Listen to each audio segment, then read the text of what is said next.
Hello दोस्तों, आपका स्वागत है आपके अपने यूट्यूब चैनल भक्ति पूजा में। तो आज हम आपको बताएंगे भगवान शिव ने ऐसा कौन सा फूल बताया है जिसे सूंघने मात्र से ही स्त्री को पुत्र की प्राप्ति हो जाती है। तो चलिए वीडियो को शुरू करते हैं।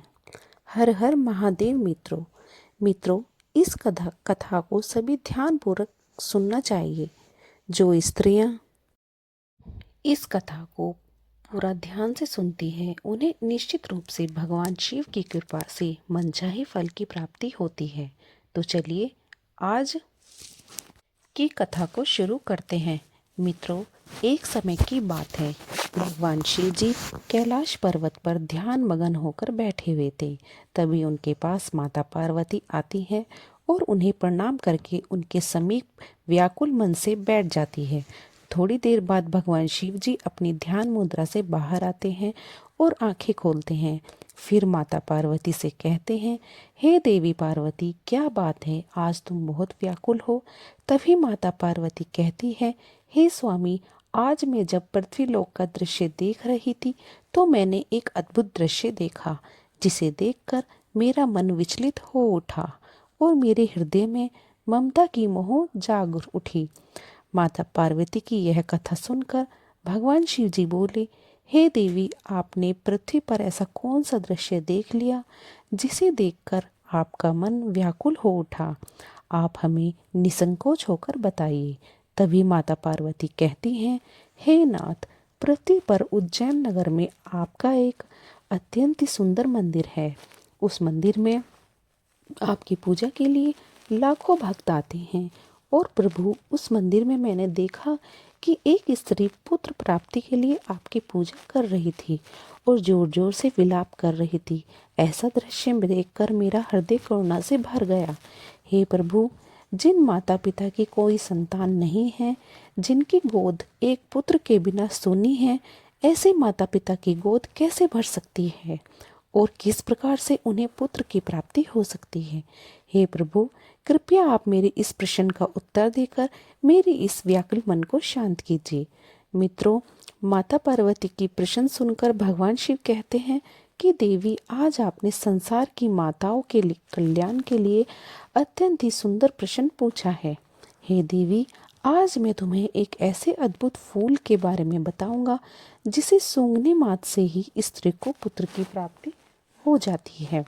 तभी माता पार्वती कहती हैं, हे प्रभु, वह कौन सा फूल है जिसे सूंघने मात्र से ही निसंतान माता को संतान की प्राप्ति हो जाती है, और उस फूल को किस प्रकार से प्राप्त किया जा सकता है?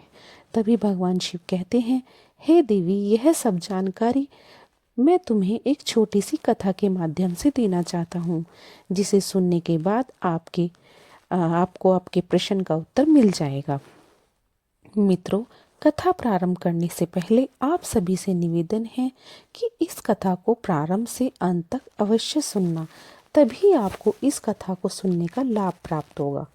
मित्रों, आदि शक्ति माता पार्वती से प्रार्थना करती हूँ कि जो भी इस कथा का श्रवण कर रहे हैं, आप उनके सभी मनोरथ पूर्ण करना और उन पर अपनी कृपा दृष्टि बनाए रखना।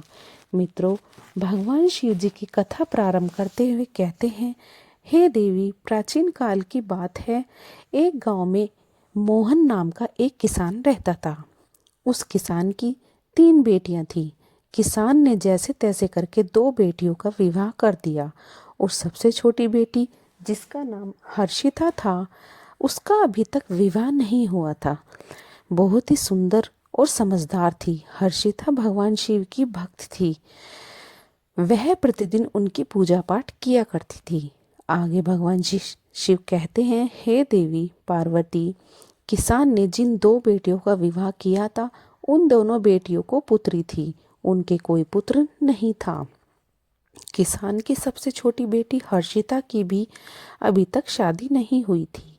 किसान इस बात को लेकर बड़ा चिंतित रहता था कि अभी तक दोनों बेटियों को कोई पुत्र नहीं हुआ है। लगता है कि हमारी छोटी बेटी को कोई पुत्र नहीं होगा। यह सोचकर वह उदास हो जाता था और मन ही मन सोचता रहता था कि जिस प्रकार से मुझे किसी पुत्र की प्राप्ति नहीं हुई है, उसी प्रकार मेरी बेटियों के भाग्य में भी पुत्र प्राप्ति का सुख नहीं लिखा है। फिर उस किसान ने अपनी बेटी की ओर देखते हुए सोचने लगा, विवाह होने के बाद अगर इसे भी पुत्र की प्राप्ति नहीं हुई तो मैं लोगों को क्या मुंह दिखाऊंगा। लोग पता नहीं मेरे बारे में क्या सोचेंगे।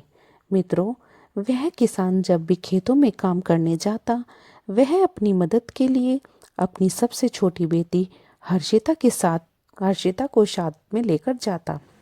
एक दिन किसान जब खेत में काम कर रहा था तो गर्मी के कारण उसने अपने कुछ वस्त्र उतार कर खेत के किनारे रख दिए और खेत में काम करने लगा। जब उसका काम खत्म हो गया तो किसान ने अपनी बेटी हर्षिता से कहा, अरे बेटी जाओ, वहां मैंने जो वस्त्र रखे हैं उन्हें लेकर तो आना जरा। किसान के कहने पर वह कपड़े लाने चली गई। तभी उसने देखा कि उसके पिता के कपड़ों पर एक सांप कुंडली मारकर बैठा हुआ था। वह उस सांप को उठाना नहीं चाहती थी, इसलिए वह वापस अपने पिता के पास गई और उसे बताया, पिताजी, आपके कपड़ों के ऊपर तो एक सांप कुंडली मारे बैठा है। अब आप ही बताइए मुझे क्या करना चाहिए। अपनी बेटी की बात सुनकर उस किसान ने अपनी बेटी से कहा, बेटी, उस सांप को वहां से उठाकर सावधानी से फेंक देना और मेरे कपड़े ले आना। इतना कहकर वह किसान खेत से घर की तरफ चल देता है। मित्रों, आगे की कथा सुनाते हुए भगवान शिव कहते हैं, हे देवी पार्वती, वह लड़की अपने पिता की बात मानकर उस सर्प के पास गई और बहुत ही मधुर स्वर में कहा, हे सांप देवता, क्या आपको आराम करने के लिए कोई मुलायम बिस्तर जैसी जगह चाहिए। हर्षिता के मुख से यह बात सुनकर वह सर्प बहुत ही मैत्रीपूर्ण आंखों से हर्षिता की ओर देखने लगा। उस सर्प को देखकर हर्षिता समझ गई कि यह कुछ कहना चाहता है। फिर उस सर्प के भाव को समझ गई और उसके लिए घास फूस इकट्ठा करके एक आसन बना दिया और उसके ऊपर उस सर्प को बैठा दिया और फिर उस सर्प से कहा, हे नागराज, अब आप इस मुलायम जगह पर विश्राम करो। इतना कहकर किसान की बेटी अपने पिता के वस्त्र लेकर घर की ओर जाने लगी। तभी उस सर्प ने हर्षिता से कहा, हे सुंदरी, क्या तुम प्रतिदिन मेरी सेवा में आना चाहोगी। मैं जानता हूँ तुम्हारे पिता बहुत ही गरीब हैं और वह मुझे दूर फेंकवाना चाहते थे क्योंकि उन्हें उनके कपड़े मिल सकें। हे सुंदरी, तुम बहुत साफ हृदय वाली लड़की हो, मैं तुम्हें पसंद करता हूँ। यदि तुम प्रतिदिन मुझे अपने साथ घुमाने ले चलोगी तो मैं तुम्हें बदले में बहुत सारा धन दूंगा।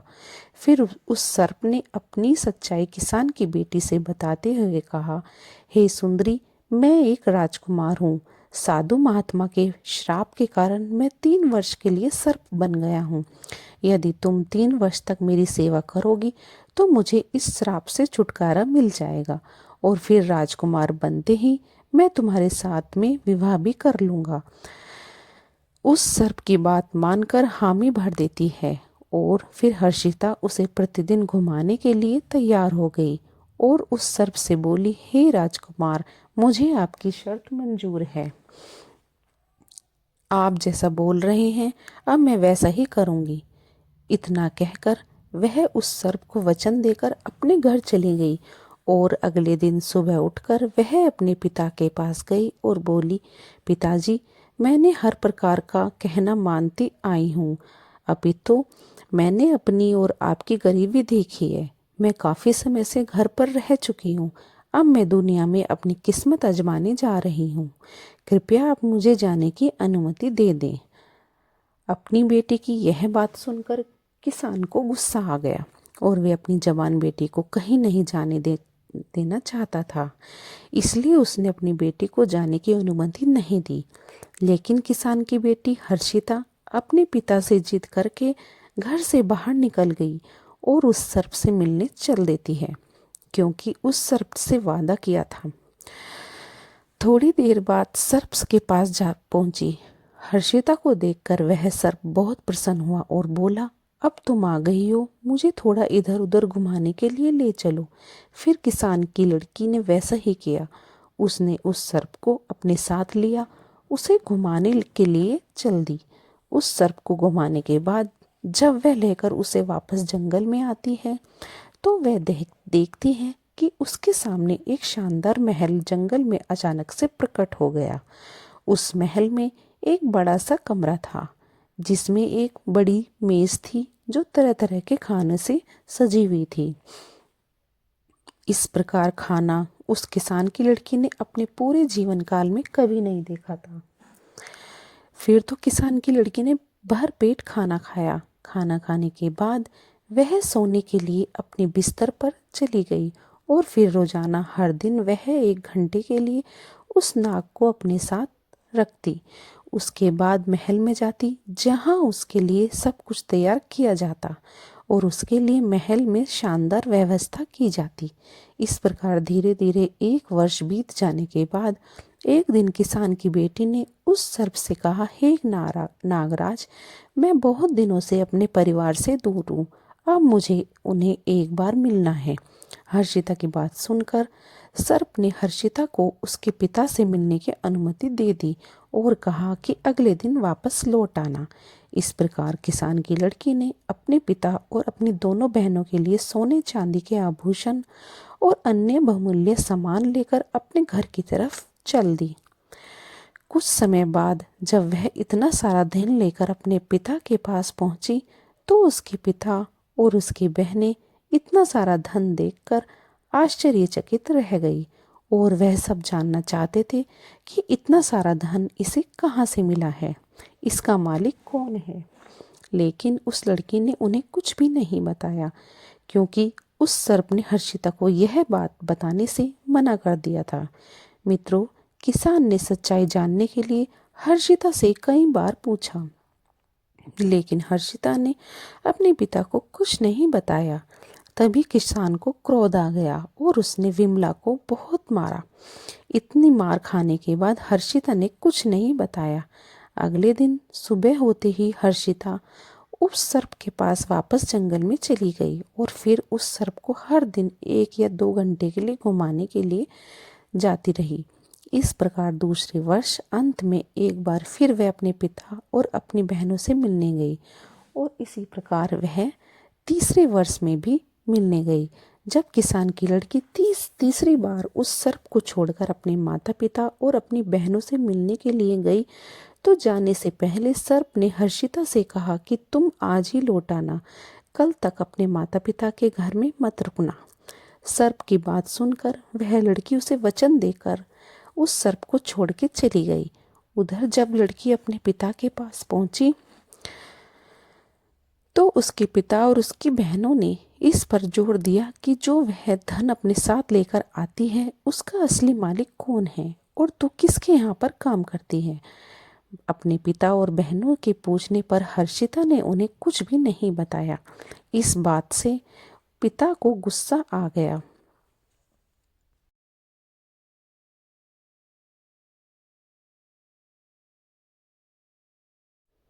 और उसने हर्षिता को एक कमरे में ले जाकर बंद कर दिया। जैसे तैसे करके हर्षिता कमरे से बाहर निकली और भागते हुए जंगल में जा पहुंची। लेकिन जब तक वह घर से जंगल में लौटी तब तक बहुत देर हो चुकी थी। अब सर्प वहां पर नहीं था। वह घबराकर इधर उधर उस सर्प को खोजने लगी। उसने जंगल में सभी जगह देखा किंतु उसे वह सर्प दिखाई नहीं दिया और जिस महल में वह सर्प के साथ रहती थी वह भी गायब हो चुका था। मित्रों, जब वह अपने पिता के घर गई थी उस दिन उस सांप के श्राप के 3 वर्ष पूरे हो चुके थे और वह सांप फिर से राजकुमार के रूप में बदल गया था और वह अपने राज्य को वापस लेकर चला गया था। इधर उस सांप को जंगल में न पाकर हर्षिता बहुत दुखी होती है और अपनी दोनों बहनों और पिता को कोसने लगती है। आज अगर मेरे पिता और मेरे बहनों ने मुझे बंदी ना बनाया होता तो नागराज रूपी राजकुमार मेरे पास हमेशा के लिए होता। फिर वह अपने मन में निर्णय लेती है कि वह उस सर्प को खोज कर रहेगी चाहे जो हो जाए। मित्रों, इतना सोचकर वह सर्प को खोजने के लिए चल देती है। उस सर्प को ढूंढते ढूंढते उसे एक जंगल में एक झोंपड़ी मिलती है। वह उस झोंपड़ी के पास पहुंचकर आवाज लगाती है। तभी उसके पास अंदर से एक बुढ़िया निकलकर बाहर आती है। हर्षिता ने उस बुढ़िया से रात रुकने के लिए आश्रय मांगा और बुढ़िया को सारी बात बताई।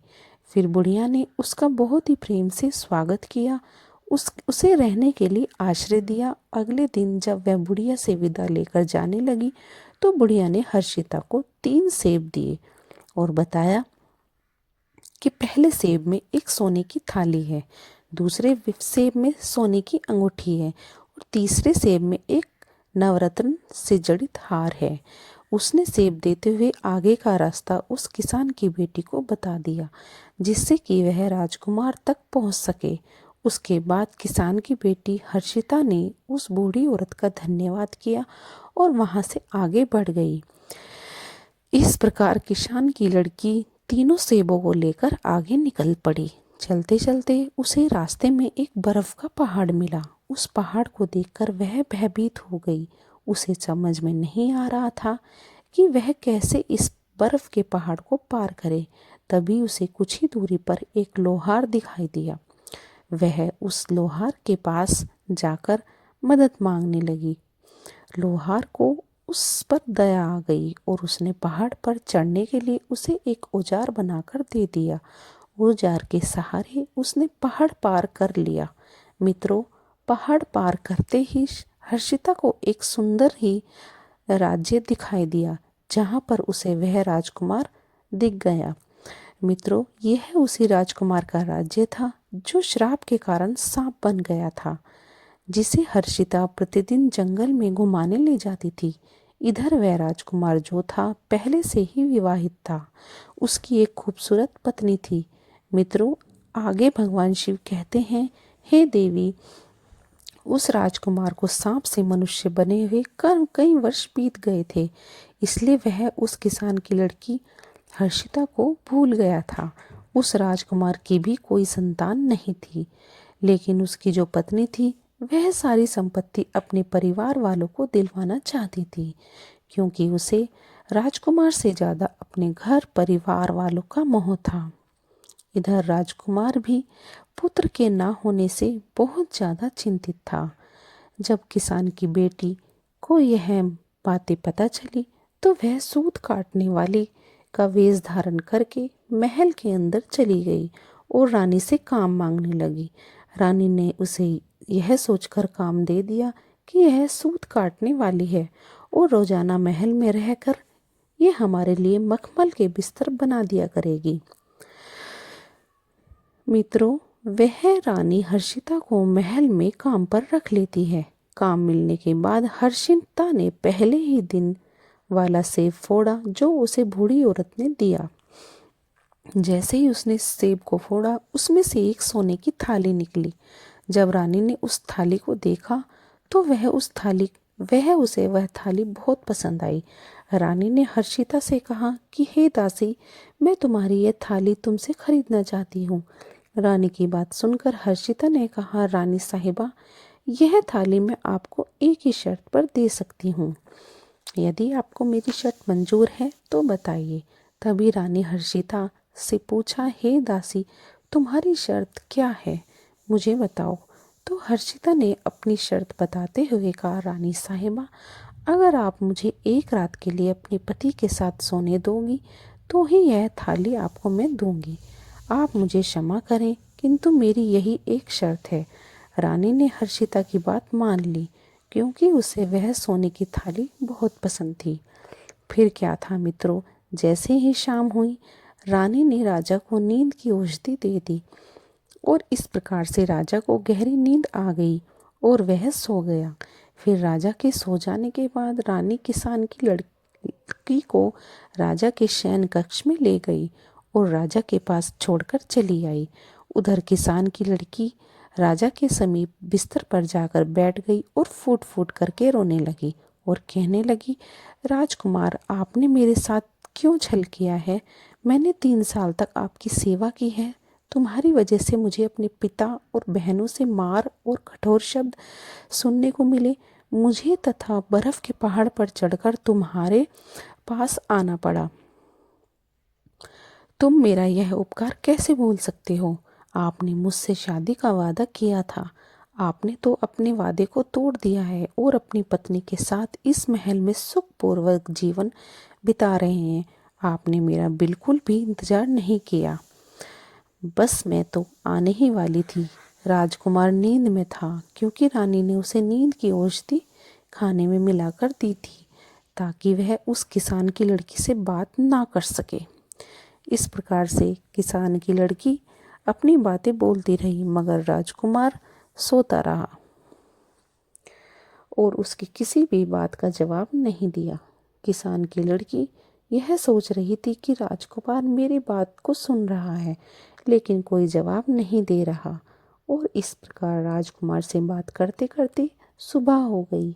सुबह होते ही रानी राजकुमार के कक्ष में आई और हर्षिता को शयन कक्ष से बाहर ले गई। मित्रों, राजा इतनी गहरी नींद में था कि उसे कुछ भी समझ नहीं आया।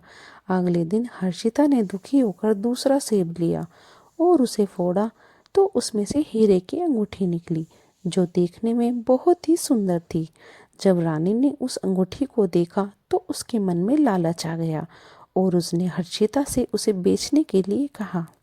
तभी हर्षिता ने फिर से रानी के सामने वही शर्त रखी। रानी ने हर्षिता की शर्त मान ली और उसे जाकर राजकुमार के कक्ष में छोड़ दिया।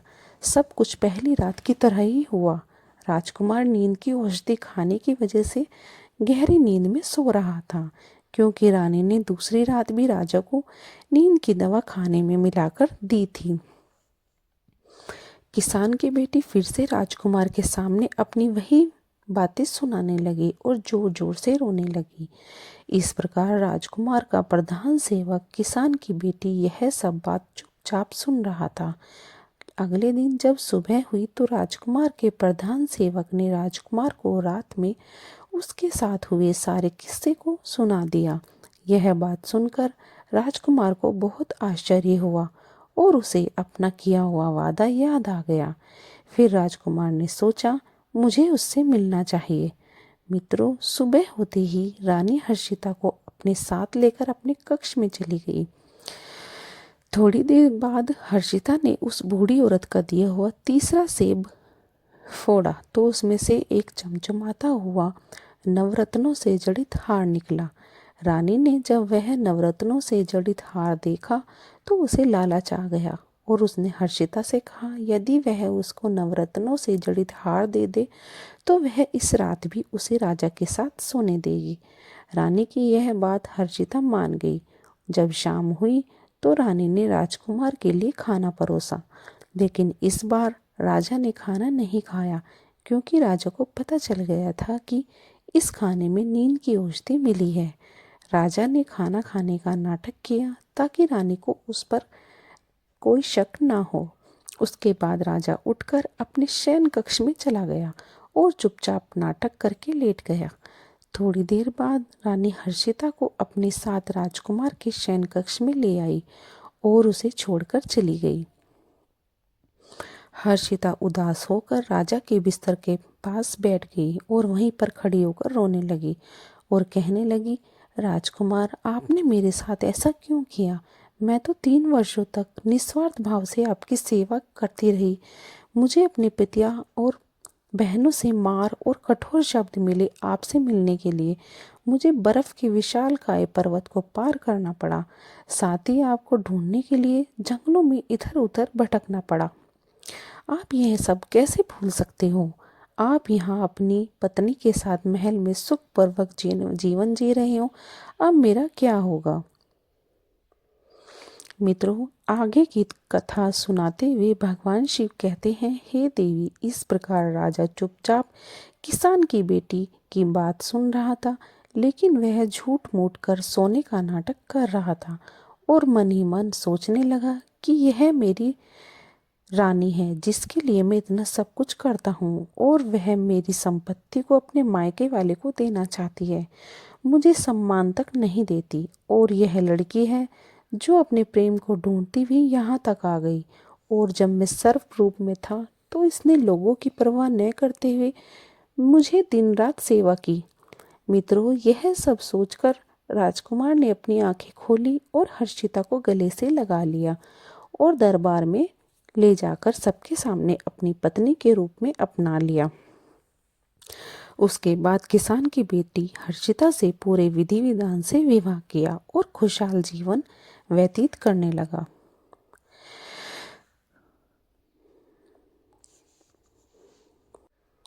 फिर एक दिन राजा के महल में एक सन्यासी महात्मा भिक्षा मांगने के लिए आया। हर्षिता ने सन्यासी महात्मा का बहुत सादर सत्कार किया और उन्हें भोजन कराया और अन्नदान किया। हर्षिता की सेवा भक्ति से प्रसन्न होकर साधु महात्मा ने कहा, हे पुत्री, मैं तुम्हारी सेवा भक्ति से बहुत प्रसन्न हुआ, मांगो तुम्हें क्या चाहिए। तभी हर्षिता ने हाथ जोड़ते हुए कहा, हे महात्मा जी, भगवान की कृपा से मेरे पास सब कुछ है, किंतु फिर भी आप अगर मुझे कुछ देना चाहते हैं तो पुत्र प्राप्ति का शुभ आशीर्वाद दीजिए। हर्षिता के पूछने पर साधु महात्मा ने कहा, हे पुत्री, तुम चिंता मत करो, आज मैं तुम्हें एक ऐसे फूल के बारे में बताने जा रहा हूँ जिसे सूंघने के बाद स्त्री को पुत्र की प्राप्ति होती है। आगे सन्यासी महात्मा ने कहा, हे पुत्री, इस फूल को जो भी स्त्री मासिक धर्म पूरा होने के बाद सूंघ लेती है और सूंघने के बाद में अपने पति के साथ मिलन करती है और गर्भधारण करती है तो उसे निश्चित ही एक गुणवान और भाग्यवान पुत्र की प्राप्ति होती है। आगे साधु महात्मा ने किसान की बेटी से कहा, हे बेटी, बगीचे के पूर्व दिशा में धतूरे का एक पेड़ है, उसमें धतूरे के फूल लगे हुए हैं जो भगवान शिव को अत्यंत ही प्रिय हैं। तुम सुबह सुबह ब्रह्म मुहूर्त में उठकर स्नान ध्यान करने के बाद उस फूल को तोड़कर भगवान शिव के शिवलिंग पर चढ़ा देना। शिवलिंग पर चढ़ाने के बाद तुम अपने साथ ले आना और अपने पति से मिलने से पहले उस फूल को सूंघ लेना। उसके बाद तुम उसके साथ संबंध स्थापित करना। ऐसा करने से तुम्हें अवश्य ही पुत्र की प्राप्ति होगी। इतना कहकर साधु महात्मा वहां से चले गए। मित्रों, यह बात उस किसान की बेटी ने राजा को बताई। राजा यह सुनकर बहुत प्रसन्न हुआ और कुछ दिन बाद हर्षिता को मासिक धर्म की पीड़ा हुई। उसके बाद वह मासिक धर्म से निवृत्त होकर स्वच्छ होने के बाद धतूरे के फूल को तोड़कर भगवान शिव के शिवलिंग पर अर्पित करती है। उसके बाद घर लाकर उस फूल को सूंघ लेती है और राजा के साथ संबंध स्थापित करती है और फिर वह गर्भधारण करती है। जब उसके गर्भकाल का समय पूरा हुआ तो हर्षिता ने एक तेजवान और गुणवान पुत्र को जन्म दिया। पुत्र प्राप्ति की खुशी में राजा ने सारे राज्य में मिठाई बांटी और गरीबों को दान पुण्य किया। हर्षिता ने जब यह बात अपने पिता को बताई तो उसके पिता बहुत खुश हुए। हर्षिता ने अपनी बहनों को भी फूल वाली बात बताई, यहाँ तक कि राजा की पहली रानी को भी उसने यह फूल सूंघने वाली बात बताई। फिर तो सभी को पुत्र की प्राप्ति हुई और जिसने पुत्री चाही उसको पुत्री की भी प्राप्ति हुई। आपको हमारी ये वीडियो पसंद आई हो तो हमारे चैनल को आप लाइक करो, सब्सक्राइब करो और कमेंट में जय श्री राम लिखना मत भूलना। तो गाइस, आपको ये वीडियो कैसी लगी है आप मुझे कमेंट करके ज़रूर बताना। मिलते हैं ऐसी ही नेक्स्ट वीडियो में।